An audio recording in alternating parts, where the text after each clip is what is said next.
Hello guys, this is Butzlam, and today I'm going to show you how to set up the MissileWars plugin from me correctly. And for this I've prepared some stuff, and I will show you how to prepare and set up the whole plugin. As you can see, I have a server with default worlds, and plugins only world-edited. Be sure that you have the world-edited version which fits your Minecraft server version. Like if you have 1.13 as a Minecraft version, then you will need world-edit 7 or higher. So we are going to start by downloading the MissileWars plugin. I'll go to the resource page. After you have bought the plugin, you can click here, download now. So we are going to download it. It will take some time, and then we can just simply drag and drop it here in the plugins folder, and there we have it. And now we can start the server.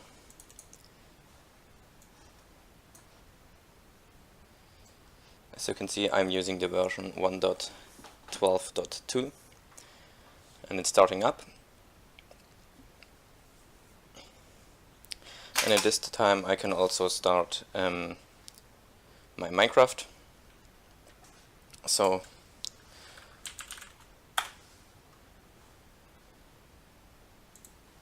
there we have it. The server has started. We can see here latest version. Everything looks fine. All missiles were loaded. Our default map were loaded, and it tells us that it couldn't find a world economy extension, but this won't be a problem because we don't need money for this. And it also has loaded the arena.json, and if you go here in the MissileWars folder, we have 5 new files in here. We have our shield.schematic. It's a simple world-edited schematic file in order to paste the shield. We have a messages.yml. It is for all the messages that are there, so you can put your own language in. And we have our missiles folder. There are all schematics for all missiles. And we have our config.yml. There we have debug and setup mode, and also here one of the most important parts, our arenas. We tell the plugin that it is auto detect, so that it automatically detects all JSON files and all arenas in the specified folder, which is this one by default. And we say okay, multiple arenas is false. If you set this to true, you can have multiple arenas. Then there's some other stuff for configuring, like the shield, which name the item should have, how long it should fly, how often it should be. The occurrence option is already defined and explained on the resource page, and as we can see here, where the schematic should be, then fireball, the name, and the occurrence. And if it should be able to destroy the portal. False is better because it makes the game more exciting, because you can't just simply shoot the fireball at the enemy portal and win. And we also have the arrow and all our fall protection, which is helpful for players with low ping and especially for new players. Then we can configure the money that someone should, for example, if I win, I will get 80. And in order to get this working, you need the world economy extension. Also, for more sophisticated pasting of missiles with fast async world edit, you need a special block next to the engine to be able to start it, just ignore it. But if you are using fast async welded and you don't get it, how this stuff works, just PM me. Then the MOTD, we can use it for simple servers. So in the bungee cord mode that you can see on the MOTD of the server how what the state of this thing is, and fight stats we can enable then and save our stats. In order to enable the fight stats and record them, you need to MySQL. Then you can set a game length, how long a game should last, and you can also say here, okay, enabled facings, in which directions you should be able to paste it. If you have all 4 directions, it will be, you can have a bit more sophisticated game, but you can have also a very easy game with only the directions to the enemy and in the other direction. There's also a configurable sidebar, and then you can say, okay, here I have the missiles, and only block placeable means you can only place a missile if you click on a block, so that like jumping from somewhere to another missile or behind some, well, it makes the game a bit easier, especially for new players if you enable this option. And then you can here configure all the missiles, the name, the schematic, where it should be, and the spawn egg type, and the occurrence, and down, how many blocks down it should go by, with pasting, and also the distance, how much blocks it should go. So now let's have a look on the Minecraft server how it looks like if I connect. Well, we spawn here and some buggy chunks. Okay, interesting. But now MissileWars do nothing, because as explained in the documentation on the resource page, you need a lobby area in order to get this done. So let's start with it.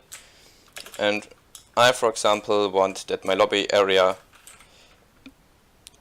well, I will be building a quick lobby and then I will come back to you. Welcome back, guys. As you can see, I've built a really tiny and ugly lobby area, and if I go in it, nothing happens, but we can easily fix this by configuring it. So let's head into our MissileWars folder, and then we go to arenas, and then we have here 2 files. I have in the directory default world, it's the normal world. All your worlds that should be copied for our game have to be located in here, and I have a arena.json. So, as you can see, the spawn is everything is set to default, but I want to be this whole area here to be my lobby. So let's get started. So I will start here. As well that it is enabled, we can really easy get all those coordinates. So this is our first block for our spawn area. You can see all the coordinates here. Let's put it in.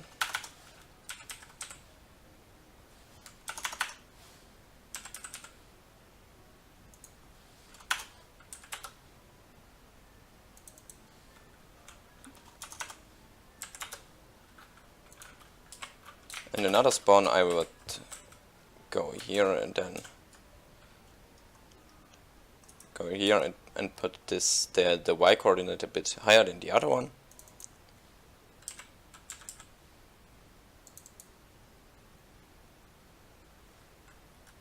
like I would say 80, and so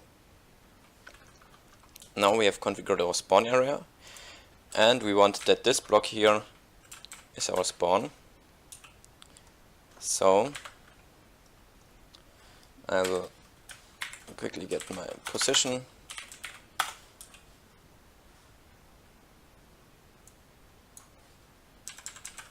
Quick tip, when you have spawn points and you put a 0.5 in there, then you will spawn right in the middle of there and it looks a bit nicer.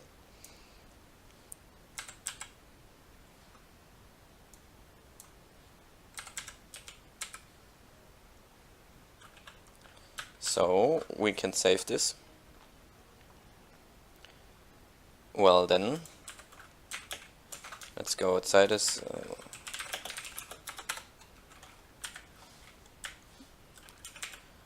And quick reload the whole stuff.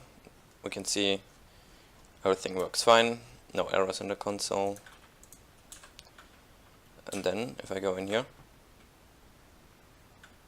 you can see I'm in the game. I have all the armor I need. I have those two change team glass panes, but because there's no other player in here, the game won't start, but we can start it manually via the command. And you can see we are in the game.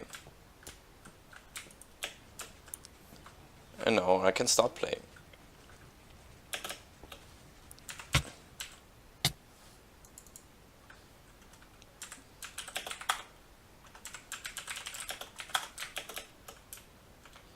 And if you destroy the other block here, the other portal, then we will win. We can see Team 1 has won because the green portal was destroyed. And this game will start new in 20 seconds. So let's wait.